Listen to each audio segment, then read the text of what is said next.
या good evening friends. सो BMC के programming के कोर्स के अंदर हम अंडरस्टैंड करते हैं अभी कोऑर्डिनेट ज्योमेट्री। ये एक कोऑर्डिनेट ज्योमेट्री इसलिए इम्पोर्टेंट है, महत्वपूर्ण है कि जब हम कोई भी प्रोग्रामिंग करते हैं या कोई भी वर्क करते हैं तो हमें बेसिक कोऑर्डिनेट जानना जरूरी होता है कि कोई भी करेक्शन करने के लिए या कोई भी उसका पाथ कैसे चलता है, तो कैसे डिसाइड होता है, ये कैसे पता लगेगा कि क्या प्रोग्रामिंग है। सो जस्ट एक कैलकुलेशन होती है इसमें, और कुछ नहीं। मैं जस्ट अब अंडरस्टैंड कराता हूँ आपको। कोऑर्डिनेट सिस्टम बेसिक होता है क्या और कैसे काम करता है उसके बारे में अंडरस्टैंड करते हैं।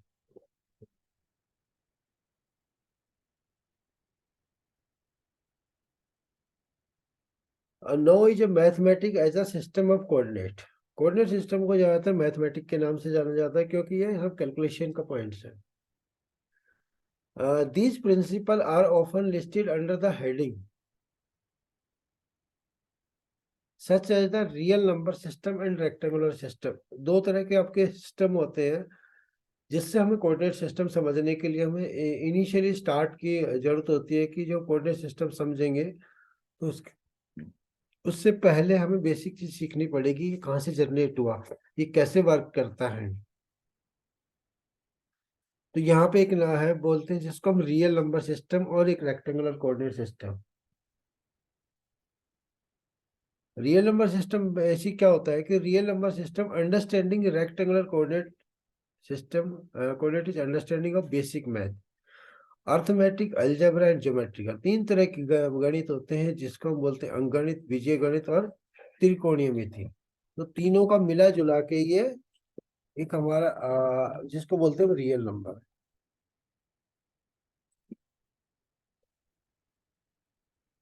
रियल नंबर क्या होता है उसको अंडरस्टैंड करते हैं। रियल नंबर होती क्या चीज है बेसिक।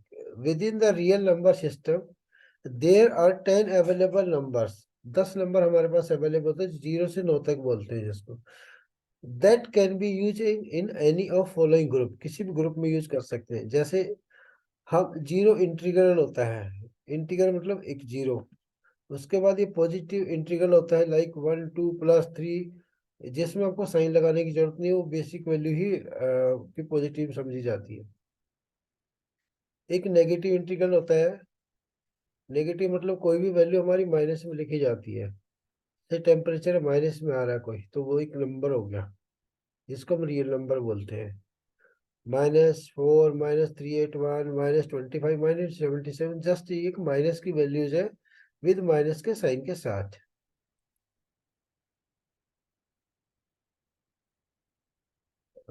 जो आपका है, ये आपका पेन है या हाइलाइटर है इनके।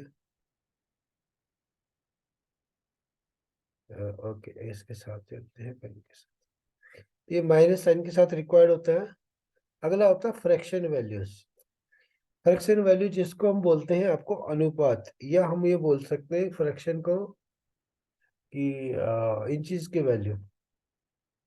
1/8, 3/16, 9/32, 35/64, ये हमारी फ्रैक्शन की वैल्यूज है। डेसिमल वैल्यू कौन सी होती है? 0.185, 0.2, लाइक दिस तरह की जो भी वैल्यूज है ये हमारी डेसिमल में आती है। ये रियल नंबर है आपके। अब रियल नंबर को और बेटर अंडरस्टैंड करते हैं। कंप्यूटर सिस्टम में कैसे जरूरत पड़ती है? कंप्यूटराइज न्यूमेरिकल कंट्रोल्स, इसका मतलब क्या है? जिसको हम सीएनसी बोलते हैं, computerize numerical control. Control by the numbering numbers using a computer. Control by number using a computer, computer के द्वारा नंबर से कंट्रोल करना, नंबर से कंप्यूटर यूज करके किसी चीज को कंट्रोल करना। All drawing information has to be translate into CNC program using primary number. क्या करते हैं हम? ड्राइंग में जो भी वैल्यूज होती है उस वैल्यू को एज ए प्रोग्राम के जो हमारी इनपुट होती है उसके हिसाब से हम उसको कैलकुलेट करते हैं, ट्रांसलेट करते हैं CNC. Number are also use to describe commands, command के लिए यूज होते हैं, फंक्शन के लिए, कमेंट्स के लिए, सो ऑन।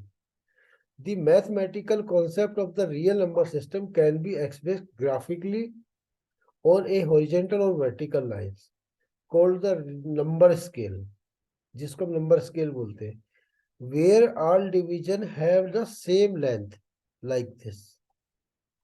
ये आपकी सेंटर लाइन से इधर से जो आपकी जो लाइन बनी हुई है स्केल, ये इक्वल डिस्टेंस पे है, इसको हम बोलते हैं रियल नंबर स्केल। इस नंबर स्केल से क्या पता लगता है कि प्लस है या माइनस है, तो राइट हैंड को प्लस है, लेफ्ट हैंड को माइनस है, जो भी वैल्यूज। अब ये इसी से ही हमारा रियल नंबर से और रियल नंबर स्केल से हमारा एक हॉरिजॉन्टल लाइन है, इस हॉरिजॉन्टल लाइन के अपोज एक हॉरिजॉन्टल लाइन और वर्टिकल लाइन दोनों को क्रॉस किया जाता है, तब हमारा कोऑर्डिनेट सिस्टम जनरेट होता है, rectangular coordinate system. Rectangular coordinate system कैसे होता है? Rectangular coordinate system is a concept used to define a planar 2D point, two dimension using the x and y coordinate, or a special 3D point 3 dimensional using x, y, z, तीनों को use करके हम rectangular coordinate system generate करते हैं। This system was first defined in the 7th century by the French philosopher and mathematician René Descartes, 1956 से 1650 से। His name is used as a alternative name. इसका नाम जो है यूज किया जाता है alternative name of the rectangular coordinate system is called the Cartesian coordinate system. Cartesian coordinate system किसके लिए बोलते हैं? जो रेक्टेंगुलर कोऑर्डिनेट सिस्टम होता है उसी को कार्टेशियन के नाम से जानते हैं, जो कार्टेशियन एक फिलोसफर के नाम से जनरेट हुआ है। When two number scale that intersect, जहां पे दो स्केल आपस में राइट एंगल पर मिलती हैं, mathematical based on the rectangular coordinate system, जहां पे आपकी दो लाइनें ऐसे आपस में मिलती हैं, एक हॉरिजॉन्टल लाइन और एक वर्टिकल लाइन।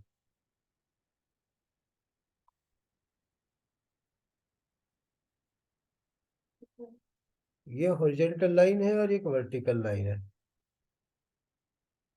तो ये हमारा कार्टेशियन कोऑर्डिनेट सिस्टम जनरेट होता है। तो यहाँ पे जब दो लाइनें आपस में इंटरसेक्ट करती राइट एंगल पे, और mathematical basic of the rectangular coordinate system is created, several terms merge from this representation and all have an important role in CNC programming. Their understanding is very important for further process. CNC programmer के लिए ये जानना बहुत जरूरी है coordinate system, इसके बगैर आप कोई भी प्रोग्राम नहीं बना सकते। ये जस्ट एक आपको पाथ डिफाइन करने के लिए है, वैल्यूज प्लस में आएगी, माइनस में आएगी, किधर आएगी, एक्स में आएगी, वाई में आएगी, ये डिफाइन करने के लिए आपको ये रेक्टेंगुलर कोऑर्डिनेट सिस्टम ही समझना पड़ेगा। अब कार्टेशियन कोऑर्डिनेट सिस्टम को समझते हैं वो क्या चीज होती है। बेसिक कार्टेशियन कोऑर्डिनेट सिस्टम होता है ये आपका, जैसे क्वाड्रेट होता है, इनको 4 भागों में बांटा गया है। तो क्वाड्रेट कौन से होते हैं? जस्ट एक आपके 4 हिस्से किए हमने, तो क्वाड्रेट 1, 2, 3 एंड 4, ये 4 कोऑर्डिनेट सिस्टम के अंदर 4 आपके क्वाड्रेट बनाए गए हैं। तो ये जो क्वाड्रेट बना गया है, तो यहाँ पे जो वैल्यू थी आपकी एक्स की वैल्यूज है, ये आपकी वाई की वैल्यूज है, ये भी वाई की वैल्यूज है। तो जस्ट ऊपर जा रहे हैं तो ये प्लस की वैल्यू होगी, और जस्ट ये नीचे आ रहे हैं तो ये माइनस की वैल्यूज होगी। लाइक दिस, ये राइट हैंड को अगर जा रहे हैं तो ये प्लस की वैल्यू होगी, और ये अगर इधर आ रहे हैं तो ये माइनस की वैल्यूज होगी। तो क्वाड्रेट 1 के अंदर जो दोनों फॉल करते हैं वो आपके प्लस और प्लस, लाइक दिस। क्वाड्रेट 1 के अंदर एक्स और वाई दोनों प्लस प्लस रहेंगे। क्वाड्रेट 2 के अंदर आपकी एक वैल्यू आपकी वाई की प्लस रहेगी, एक्स की माइनस रहेगी, एक्स की माइनस और वाई की प्लस। क्वाड्रेट 3 के अंदर आपकी दोनों ही वैल्यू माइनस की रहेंगी, क्योंकि वाई भी माइनस में है और एक्स भी माइनस में है, तो यहाँ पे ये माइनस और ये माइनस। जब क्वाड्रेट 4 के अंदर जाते हैं, चतुर्थांश बोलते हैं जिसको, इसमें एक वैल्यू प्लस की एक माइनस की होती है। तो यहाँ पे एक प्लस की वैल्यू कौन सी है? एक्स की प्लस की है और वाई की माइनस की है, तो ये क्वाड्रेट 4 कहलाता है। तो कौन से क्वाड्रेट के अंदर आपका पॉइंट फॉल करता है उससे से आपकी वैल्यूज निकलती है। इसको एग्जांपल के लिए हम ये समझ सकते हैं,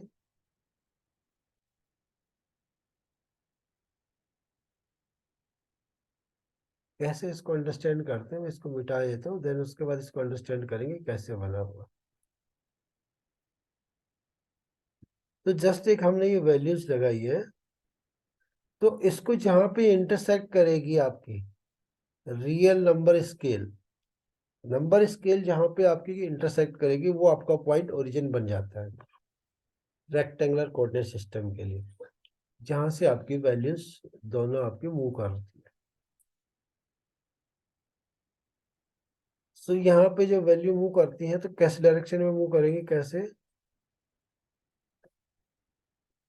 सपोज करो मैंने चार कोऑर्डिनेट बताई, यहाँ पे एक पॉइंट मैंने लगाया, एक पॉइंट यहाँ लगाया है, और एक पॉइंट यहाँ लगाया। तो इसको समझने का सबसे बेस्ट तरीका क्या है कि आपको ये लाइनें गिननी है कि एक्स में कहाँ पे जा रहा है। सपोज करो ये 1 2 3 4 5 6 ऐसे स्केल है, तो ये यहाँ पे जो वैल्यू है एक्स की वैल्यूज, ये प्लस में कितनी जा रही है, तो ये हम पॉइंट अगर यहाँ पे अगर पॉइंट लगाया है, तो इस पॉइंट की वैल्यूज हम ड्रा करेंगे तो यहाँ आएगी। मीन्स 1 2 3, 3 के बाद आप टेंटेटिव आपको एक्स की वैल्यू कितनी होगी, 3.5 लमसम। ठीक है, इसी पॉइंट की हम दूसरी एक्सिस में अगर वैल्यू डिफाइन करते हैं, तो यहाँ पे आएगी 1 2 और 2.7 के आसपास। तो दूसरी वैल्यू होगी y 2.7। तो हमारे इस वाले पॉइंट की वैल्यू निकल के आई ये वाली।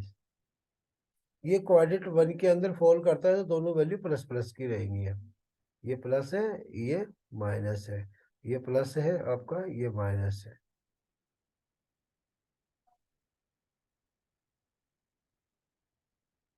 इसमें कोई भी पॉइंट हम कहीं भी लगा के देख सकते हैं, जिससे हमें पॉइंट की वैल्यू समझे। अब मैं एग्जांपल के लिए और एक पॉइंट लगाता हूँ यहाँ पे, और एक पॉइंट यहाँ लगाता हूँ, एक पॉइंट यहाँ लगाता हूँ। इनके सभी के पॉइंट की वैल्यूज हमें पता करने के लिए क्या करना पड़ेगा,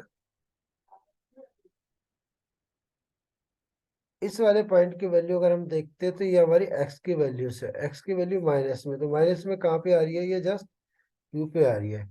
तो ये हमारा एक नंबर हो गया, ये दो नंबर, ये तीन नंबर, और ये चार नंबर। एक नंबर की वैल्यू हमने यहाँ पे डिफाइन कर दी है।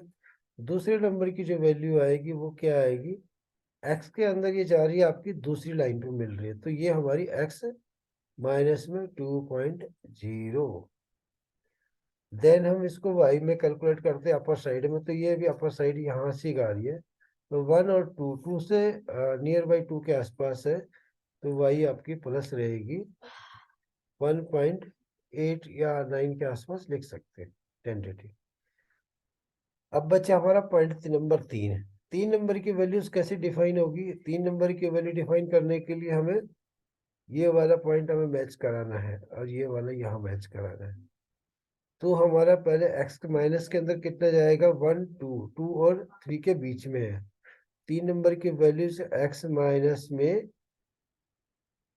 2.6, और वाई के अंदर कितना जाएगा, ये 1 और 2, तो -2.0। इसी ओरिजिन से पॉइंट कैलकुलेट होंगे आपके। अब बचा हमारा चौथा पॉइंट है, जो फोर्थ नंबर का पॉइंट है, उसकी वैल्यू क्या रहेगी। फोर्थ नंबर वाले पॉइंट की वैल्यू ये है आपकी, सपोज करो ये है यहाँ। तो हमारा एक्स में कितना है, 1 2 और से आगे जस्ट, तो एक्स हमारा 2.6। ये प्लस में क्यों लिखा है, ये प्लस की डायरेक्शन पे आ गया। वाई वाला नीचे आ रहा है, कितना आएगा, 1 2 3 और 4, और 4 से ऊपर, तो ये आएगा वाई माइनस 4 वाई माइनस 4.6 या 5 कह सकते हैं, जस्ट टेंटेटिव। तो ये हमारे चौथे पॉइंट का कैलकुलेट हो गया। ये जो पॉइंट निकले हैं, ये किसी ओरिजिन से बनते हैं, इसलिए इसको कार्टेशियन कोऑर्डिनेट सिस्टम बोलते हैं। तो ये एक नॉर्मल हमारा कार्टेशियन कोऑर्डिनेट सिस्टम एब्सोल्यूट में आया है। तो एक एग्जांपल हमने बताया, वो बता देता हूँ आपको, ये मैं मिटा देता हूँ आपको। ये आपको अंडरस्टैंड करने के लिए एक आपको एग्जांपल बना हुआ है ये। तो आपको हर एक पॉइंट की वैल्यूज यहाँ पे दिखाई गई है। फॉर एग्जांपल हमारा पॉइंट 1 से चालू होता है, 1 2 3 4 और 5 और 6। सो हमारा सबकी वैल्यूज कैसे आएंगी, पॉइंट नंबर 1 की वैल्यूज 0 0 है, क्योंकि ओरिजिन यहीं पे ही है। दो नंबर का जो पॉइंट है इसकी एक्स जीरो है, एक्स जीरो का मतलब एक्स मूवमेंट नहीं है, तो मीन्स ये एक्स की मूवमेंट नहीं है और ये खाली वाई की कितने पे है, चार पे, 1 2 3 4, तो ये वाई चार हो गया। ऐसे ही पॉइंट नंबर तीन है, पॉइंट नंबर तीन ये है हमारा, एक्स की वैल्यू कितनी है, 1 2 3 4 5 और 6, तो 5.5। एंड देन वाई में कितना गया है, 1 2 3 4 5, वाई में 5 गया है। ऐसे पॉइंट नंबर चार है ये हमारा, चार नंबर में एक्स की वैल्यू कितनी है, 1 2 3 4, तो ये 4 हो गया। देन वाई माइनस में कितना आया, 1 2 3, तो -3 आ गया। ऐसे ही पांच नंबर का पॉइंट है, तो एक्स में कितना है, 1 2 3 4 5, तो ये एक्स -5 हो गया पांच नंबर का। और वाई जो है माइनस है 4.5, 1 2 3 4 एंड 5, 4 एंड 5। P6 जो है हमारा एक्स है ओनली पांच माइनस में, और वाई मोमेंट जीरो है, वाई में कोई पॉइंट नहीं है, एक्स की जीरो लाइन पे ही रखा है वाई की, तो वाई जीरो जीरो हो गया। इसको हम बोलते हैं रेक्टेंगुलर कोऑर्डिनेट सिस्टम, कार्टेशियन में। अभी इसको हम और एलिबोरेट करते हैं तो हमें ये समझ में आएगा कि ये चार तरह के कोऑर्डिनेट सिस्टम होते हैं जो मेन हमारी प्रोग्रामिंग के लिए जरूरत पड़ती है। तो इसमें टाइप ऑफ कोऑर्डिनेट में हम चार तरह के होते हैं। इसमें कार्टेशियन का हमने डिस्कस किया, कार्टेशियन में दो भाग होते हैं, एक एब्सोल्यूट और इंक्रीमेंटल। ऐसे हमारे पोलर एब्सोल्यूट और पोलर इंक्रीमेंटल में, तो दो तरह के पोलर होते हैं, दो तरह के कार्टेशियन, टोटल चार हो गए हमारे। अब इन चारों में डिफरेंस क्या होता है उसको अंडरस्टैंड करते हैं। उसको अंडरस्टैंड करने का सिंपल वे तरीका बताता हूँ आपको।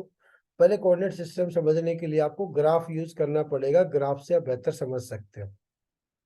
बिना ग्राफ के आप थोड़ा सा डिफिकल्टीज रहती, जैसे अभी मैंने जो आपके पॉइंट लाइनें आपस में मैच करती तो वो इजी वे में अंडरस्टैंडिंग हो जाती है।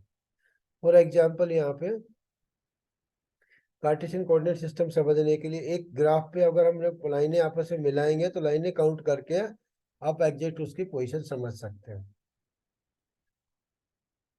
और जब इन पॉइंटों को आपस में मिला देते हैं तो हमारी इस पॉइंट से इस पॉइंट पे जाएगा, तो हमारी वैल्यूज माइनस से प्लस की तरफ जाएगी, प्लस से माइनस की तरफ जाएगी, जिस भी डायरेक्शन में हमारा मूवमेंट होगा। एक एग्जाम्पल है, इसको अंडरस्टैंड करते हैं।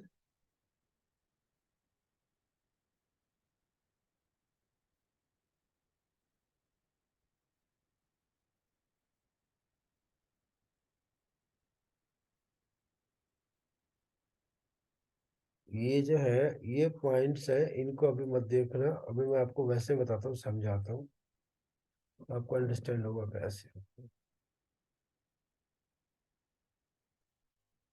एक ये बॉक्स है हमारा नॉर्मल सा,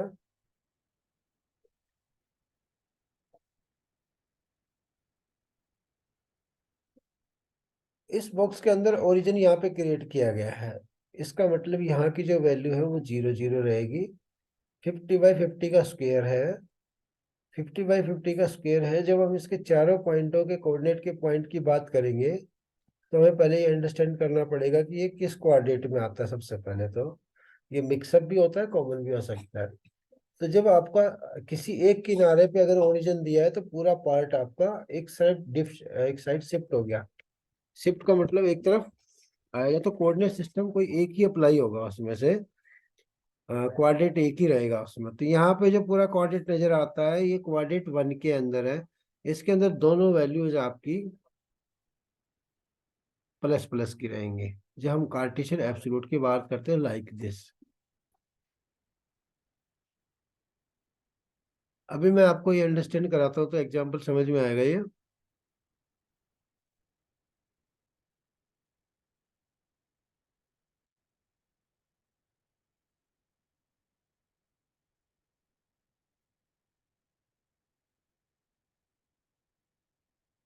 तो इसके अंदर ये जो हमारा पॉइंट है एक नंबर,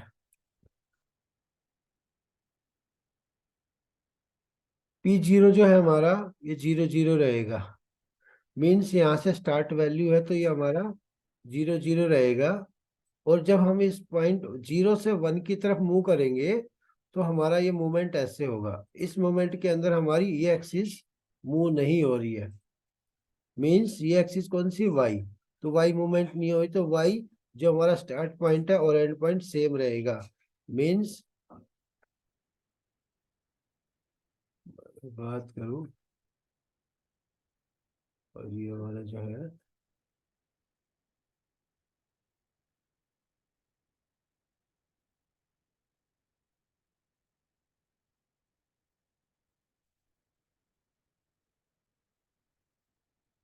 यहाँ पे जो पॉइंट है आपका P1, तो P1 क्या कह रहा है आपका, मूवमेंट हमारी एक ही तरफ, तो x प्लस में मूवमेंट है, y मूवमेंट नहीं है तो y जीरो रहेगा। जब हम P1 पे पहुंच गए और P2 पे जाना है, बट ओरिजिन हमारा यही है कि कार्टेशियन के अंदर ओरिजिन एक ही रहता है, एब्सोल्यूट के अंदर हमारा ओरिजिन एक ही रहेगा, वो उसी से ही सारे पॉइंट कैलकुलेट होंगे। तो जो हमारा दूसरे नंबर का पॉइंट है, इसकी वैल्यूज कितनी रहेगी, इस पॉइंट की वैल्यूज हमारी अगर बात करूं, तो यहाँ पे मोमेंट कितना है, 50 है, तो ये 50 का 50 ही रहेगा। और ये हमारी वाई डायरेक्शन कितना गया, अपर में प्लस में है, तो प्लस कितना गया, 50, तो ये 50 हो गया प्लस। देन हम 3 पे जाते हैं, 3 पे जाते हैं तो ये मोमेंट होगा हमारा 2 से 3 पे, बट हमारा ओरिजिन यहाँ था, हमारा ये वाला मोमेंट नहीं है इसके अंदर, तो एक्स हमारा जीरो हो जाएगा।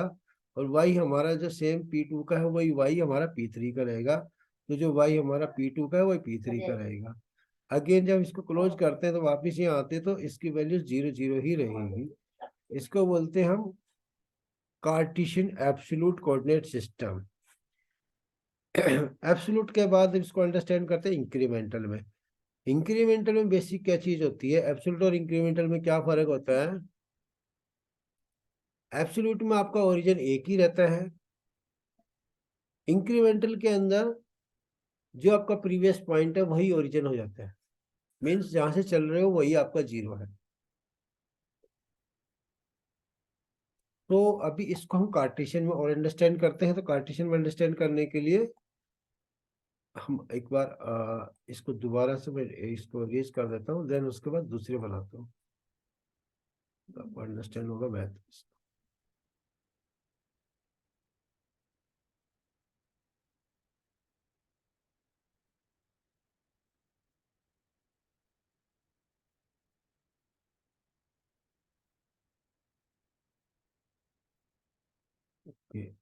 अभी हम चलते हैं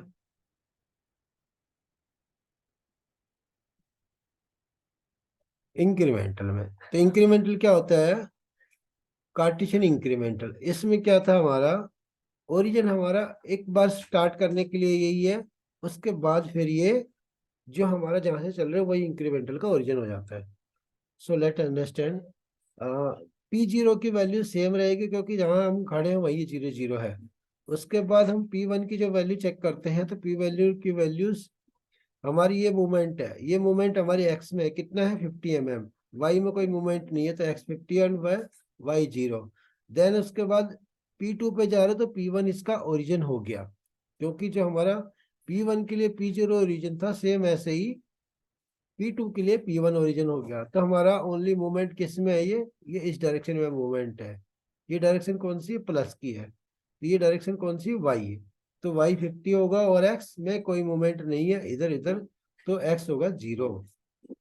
अब P2 से P3 पे जब जाते हैं तो ये वाली वैल्यू जाती है हमारी P2 से और इधर, तो यहाँ पे जब जाएगा तो आपका ये गया आपका माइनस में, क्योंकि ये P2 आपको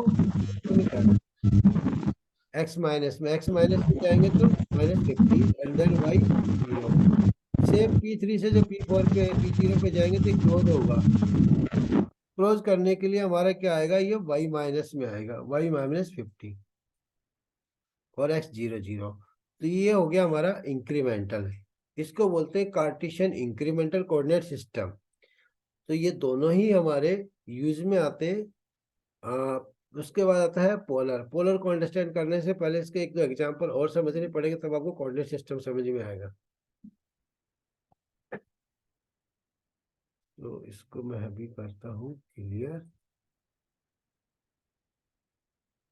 आगे चलते हैं अभी। ओके, पहले ओवरव्यू दे देता हूँ सारा का, फिर एग्जांपल पे जाएंगे। पोलर कोऑर्डिनेट सिस्टम, जैसे नाम से ही जाना आता है पोलर, पोलर का मतलब होता है एक पोल और रेस। रेस क्या निकलती है, एक सेंटर से आपकी रेस निकलना, इसको पोलर पोलर बोलते हैं। तो इसको बेटर अंडरस्टैंड करने के लिए क्या कर सकते हैं हम, पोलर का मैं कलर अलग लेता हूं। तो इसको ऐसे कह सकते हैं कि ये हमारा एक पोल है और इससे रेज निकल रही है ऐसे, जैसे सूरज चमकता है ना, ऐसे रेज निकलती है इसकी।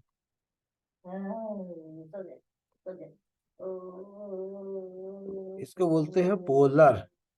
तो पोलर का मतलब एक पोल और रेस, दोनों वर्ड को मिला के एक आपका पोलर बनता है। तो इसको पोलर को अंडरस्टैंड करने के लिए मैं इसको मैं अभी होल्ड करता हूँ और अभी एग्जांपल समझ लेता हूँ इसके, तो बेस्ट रहेगा। सारे कोऑर्डिनेट सिस्टम अभी समझ में नहीं आएंगे, इसको हम बाद में कंसीडर करेंगे। पहले मैं आपको एग्जांपल बता देता हूँ इसमें।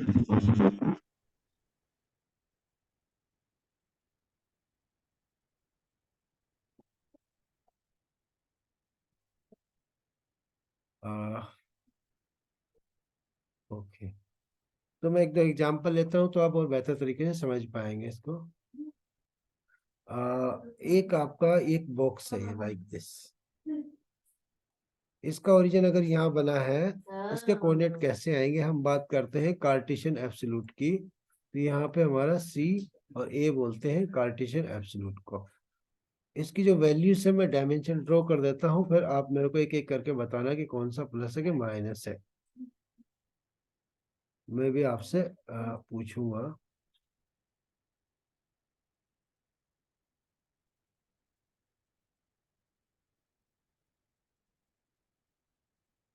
ये लाइक आपका सपोज करो ये आपका 60 मिलीमीटर है,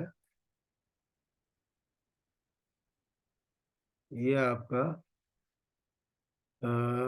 30 मिलीमीटर है। ये आपका 80 मिलीमीटर है और ये आपका 40 मिलीमीटर है। तो जस्ट एक आपकी ड्राइंग स्केच करती है हमने। अब इसमें ना नंबरिंग कर देता हूँ मैं, फिर मेरे को एक एक करके बताना। ये जो है वैल्यू आपकी, ये 1 नंबर है, ये 2 नंबर है, ये 3 नंबर है, ये 4 नंबर है और ये 5 नंबर है और ये 6 नंबर है। अब अपने आप को अनम्यूट कर सकते हो, मैं एक एक से सवाल पूछता तो मेरे को बताना कि कौन सा कोऑर्डिनेट कौन सा होगा। 1 नंबर की जो वैल्यूज हैं हम डिफाइन करेंगे एक्स और वाई में। ये हमारी टेबल बन जाएगी like this, 2 number, 3 number, 4 number, 5 number और 6 नंबर। सो अभी महेश, पंकज आप बताना जी जरा सर। हाँ महेश और पंकज। Okay nice. सो इसमें 1 नंबर की वैल्यूज क्या रहेगी, हम कार्टेशियन एब्सोल्यूट की बात कर रहे हैं, तो 1 नंबर में एक्स और वाई की वैल्यूज क्या रहेगी, जैसे ग्राफ आपको दिख रहा है। एक्स की वैल्यू जी एक्स की वैल्यू +30 रहेगी। 1 नंबर की वैल्यूज पूछ रहा हूँ, ये मैंने ओरिजिन यहाँ बनाया है। यहाँ से बनाया ना, तो आप एक्स में भी पूछ रहे हैं ना। हाँ जी। 1 नंबर की वैल्यू, अच्छा, पंकज। 1 नंबर की वैल्यू तो हमारी 0 0 होगी ना सर। ओके, ये मैं 0 0 कर देता हूँ, कलर चेंज करके 0 0 कर देता हूँ। जी 0 0 कर दिया हमने, ठीक है। जी 2 नंबर की कौन बताएगा,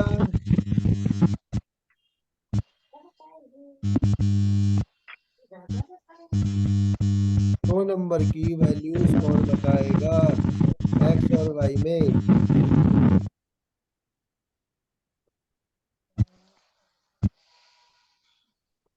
2 नंबर की वैल्यू,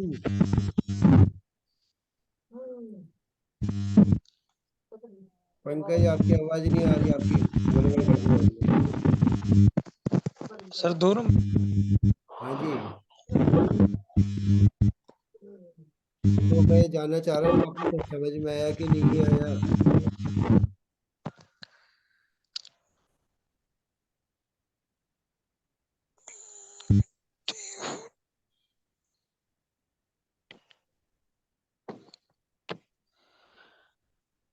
ओके, नो इश्यू, मैं मैं बताऊं सर? 040 आएगी। आपकी ओके, ये एक्स में कितनी आएगी? एक्स में जीरो कितनी 30 सर? एक्स में नहीं, एक्स 30 में 30 आएगी। आएगी। और वाई में कितनी आएगी? हाँ वाई में कितनी आएगी? भाई। 40। वाई में 0 रहेगा। क्यों रहेगा? वाई में मूवमेंट नहीं है। ठीक है, अब 3 नंबर पे जाते हैं। 3 नंबर में क्या है, आपको ये देखना है कि ये जो लाइन है, ये लाइन मूवमेंट नहीं हुई है, तो एक्स सेम रहेगा, x 30। वाई कितना गया नीचे? ये आपका 80 में से 40 गया तो 40, वाई -40। देन उसके बाद 2 नंबर 4 नंबर का पॉइंट है। 4 नंबर में आपकी जो 3 नंबर की वैल्यू है वाई की, वही आपकी 4 नंबर की रहेगी, मीन्स -40। एक्स कितना हो गया? -30। ओके, 5 नंबर का वैल्यूज कितना रहेगा आपका? Y +40, x -30। एंड 6 नंबर का जो आपका एक्स है वो रहेगा 0 0, और वाई रहेगा आपका प्लस में 40। और फिर इसको क्लोज करने के लिए हम 1 नंबर को दोबारा से कॉल करते हैं, जिसमें 0 0 और 0। ये आपका कार्टेशियन एब्सोल्यूट कोऑर्डिनेट सिस्टम का जस्ट एक रफली एग्जांपल था। तो ये जो है जानना जरूरी है, तो ही आप प्रोग्रामिंग सीख पाएंगे। कोऑर्डिनेट सिस्टम बहुत जरूरी होता है। बाकी चीजें आपको मिल जाएंगी, बट कोऑर्डिनेट सिस्टम में आपको ही समझना पड़ेगा, क्योंकि ये ड्राइंग टू ड्राइंग वेरी करता है। एक पार्ट टू पार्ट वेरी करेगा, और ऑपरेशन टू ऑपरेशन वेरी करेगा। आपको क्या करना है वो आप अपनी सुविधा के अनुसार डालेंगे, और उसी हिसाब से मशीन मूवमेंट करेगा।